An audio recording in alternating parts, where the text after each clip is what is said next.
la responsabilidad social. Estamos hablando aquí fuera de lo que es el aire, pero que es lo más importante que debe primar en toda esta instancia, porque si no, no hay capacidad para poder controlar todo lo que hacemos mal, pero debería controlarse un poco más.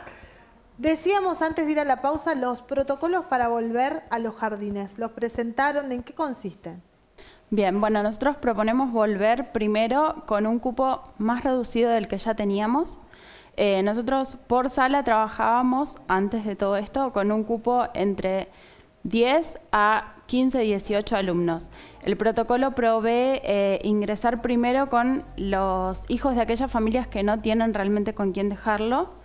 Y siempre nosotros trabajamos en esa burbuja que hablábamos antes, porque nosotros tenemos un contacto muy estrecho con la familia. Sabemos a qué se dedica el papá, si el papá viajó por trabajo o si tienen familiares afuera que van y vienen. Así que bueno, sabemos bastante. Después, una vez que podamos decir, bueno, vamos a volver, antes de ir al jardín, vamos a tener todo un trabajo, así como lo estamos haciendo ahora virtualmente, pero específicamente para esa vuelta. Los saludos van a cambiar, ya no van a ser los mismos, vamos a inventar y enseñar nuevas maneras de jugar, tratando de tener el menor contacto posible.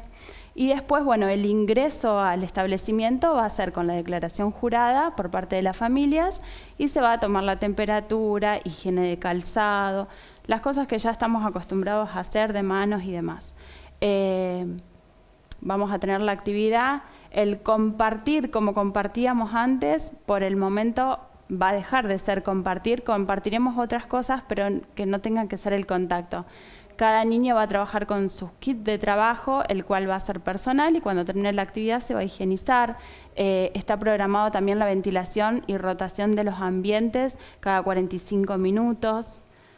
Bueno, es bastante... que es muy grande. Sí. Doctor, ¿cómo ve, digamos, este proceso desde lo sanitario? Como doctor, como médico, también tiene, digamos, colegas suyos pediatras, ¿cómo ven esta posibilidad de ir comenzando? Muy difícil porque toda la actividad educativa, creo yo que de todos los niveles, preprimario, inicial, primario, secundario y universitario. Yo doy clases en la universidad y es muy difícil también.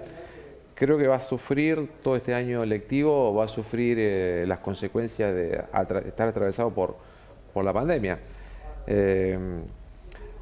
Los protocolos, yo digo que los protocolos tienen que garantizar una sola cosa, la seguridad de que quien ingresa no se va a enfermar en lo posible, ¿no? Y es muy difícil con los chicos donde el conocimiento del mundo se hace a través del cuerpo, en esas edades. Entonces, el tema de las manos, la boca, los elementos, es muy difícil poder... Yo le entiendo a Melissa y entiendo de toda la comunidad educativa, entiendo a los papás, pero es muy difícil desde lo sanitario cumplimentar algo tan básico que no porque lo repitamos tanto deja de tener vigencia, que es el distanciamiento. 1,5 metros de distancia, hay 3 medidas, lo repite la Sociedad Argentina de Terapia Intensiva en su carta que emite ayer, desesperante la carta de los terapistas, distanciamiento, lavado de manos y utilización de tapabocas.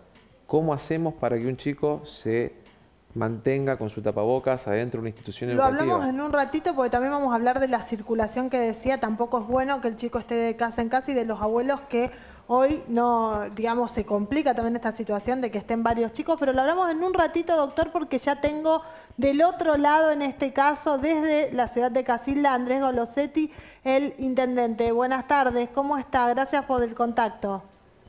Hola, ¿cómo le va? Buenas tardes. Bueno, ¿cómo están sanitariamente? Porque cada vez que hace el reporte el gobierno provincial vemos el número de casos que va sumando Casilda. Y en realidad, hace unos días o hace un par de semanas, los casos parecerían por lo menos no aumentar, en algunos casos bajando y en algunos días de manera considerable.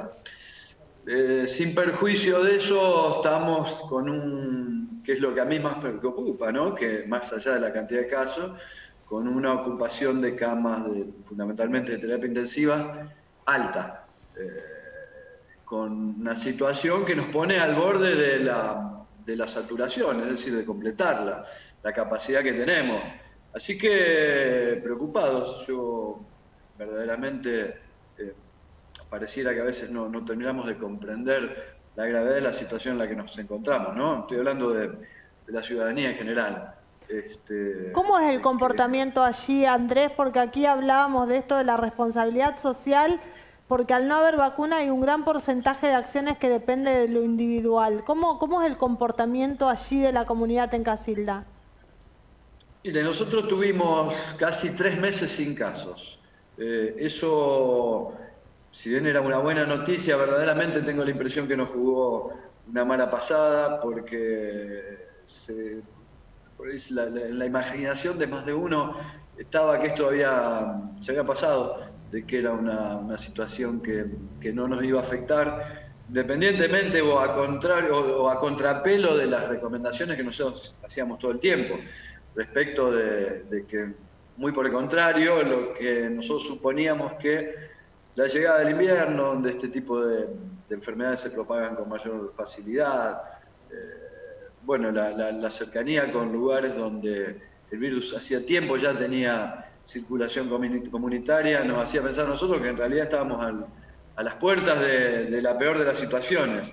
Y bueno, aquella creencia respecto, o aquella cantidad de tiempo sin tener casos, que de alguna manera generó la creencia en muchos que esto era una cosa del pasado, que habíamos superado, evidentemente derivó en relajación de conductas, en no prestar atención a las recomendaciones que recién escuchaba allí del doctor, y que todo el tiempo son reiteradas en cuanto canal de televisión, radio, cuanto funcionario, médico, agente de salud tenga oportunidad de expresarse, y bueno, derivó en una situación como la que tenemos actualmente, ¿no? Donde, insisto, lo que a mí más me preocupa es la situación de ocupación de camas. ¿Cómo está ese tema allí de donde usted nos está hablando? Y por encima del 80% en general. Porque bueno, nosotros tenemos 3 efectores aquí que disponen de camas de terapia intensiva, pero 2 de ellos son los que reciben pacientes COVID. Y bueno, estamos en una situación que nos deja ahí a las puertas de no tener ya donde internar los pacientes y tener que buscar derivaciones, que en momentos como el actual no se hace fácil, sencillo, todo lo contrario. Así que bueno, estamos así tratando de reiterar hasta el cansancio esto que verdaderamente escuchamos todos los días, pero a veces parece un poco difícil de poner en práctica, ¿no? En algunos sectores, básicamente. Muchas gracias por su testimonio, y bueno, también aquí están aumentando los casos, estamos todos en la misma lucha, ojalá que todos entendamos que depende también de estas cuestiones preventivas. Muchas gracias. No, al contrario, gracias a usted. El intendente de Casilda también dando este testimonio de lo grave el tema de las camas y la situación en este sentido, pero hablábamos de la vuelta a los jardines y de también esto de que circulan los chicos, tampoco es como que es muy sano. Es que no deberían. Pero los padres trabajan. Y hay que ver las situaciones de cada uno. Yo veo situaciones en donde se les está pidiendo a mucha gente que no debería, que está alcanzada por el decreto de excepción, que estén volviendo al trabajo cuando tendrían la cobertura del decreto presidencial, que pudieran estar en su casa. No debería haber tanta circulación de personas en relación a tener chicos en edad escolar y tener que quedarse cuidándolos. Es parte de lo que dice el intendente de Casilda. Ustedes véanle la cara a ese hombre. Está realmente, se le nota en la cara, en los gestos, en la manera con que habla, la preocupación que tiene. Cuando uno dice un sistema de salud al borde del colapso, lo que está diciendo es que hasta acá se llega para atender a las personas que necesitan esta complejidad. Todas aquellas que vengan después, no hay cómo atenderlas. ¿Se entiende lo que significa, no? Está pasando en Jujuy, está pasando en Río Negro. O sea, el sistema tiene esta capacidad. Todo lo que ocurra después, el sistema no tiene capacidad. Además de eso, con los profesionales enfermándose y también siendo pacientes que estén adentro de ese esquema. Entonces, cuando yo veo que hay gente que circula, que anda, que le piden que vayan a trabajar aún cuando están alcanzados por el decreto, cuando tenemos actividades todavía abiertas que son innecesarias, actividades culturales, actividades... Uno dice, ¿sabemos a lo que nos estamos enfrentando? ¿Nos estamos dando cuenta? Y están las porque herramientas Casilda para fueron, que las maestras puedan sobrevivir Casilda a esto fueron sin y trabajar. bueno, pero que lo busque la política, que lo busque la política, que lo busque como esto que hicieron ahora de anticiparle las becas. Me parece que es una decisión inteligente. Pero bueno, pero a ver, podemos discutir los tiempos. Tarde, digo, desde el punto de vista de son yo digo que lo busque la política, que vea la política de qué manera asiste a las docentes y de qué manera las docentes contribuyen a este esquema de cuidado sanitario. Pero la solución no es habilitar actividades que ponen en riesgo el bien más preciado que tenemos todos, que es la salud y la vida. Entonces, cuando tenemos esto, ¿no? Que era un tiempo para cuidarnos, era un tiempo para que sea reflexivo, era un tiempo para que podamos entre todos ponernos más fuertes desde el esquema sanitario. Lo que notamos los médicos, los que notamos el equipo de salud y lo que veo que les está pasando también a los que están en algún rol de decisión política es el agotamiento, porque la gente busca todas las maneras de transgredir esto. Y cuando te llega la ola del tsunami es tarde. Cuando te llegó la ola del tsunami es absolutamente tarde y ahí vienen los lamentos. Llegaron tarde, sí. Sí, lo que pasa es que nosotros lo que planteamos, también hablamos mucho con pediatras, estamos en contacto con pediatras y con psicólogos infantiles, porque el protocolo lo vamos actualizando todo el tiempo. Nuestros niños, nosotros trabajamos con edades de 45 días hasta 4 años.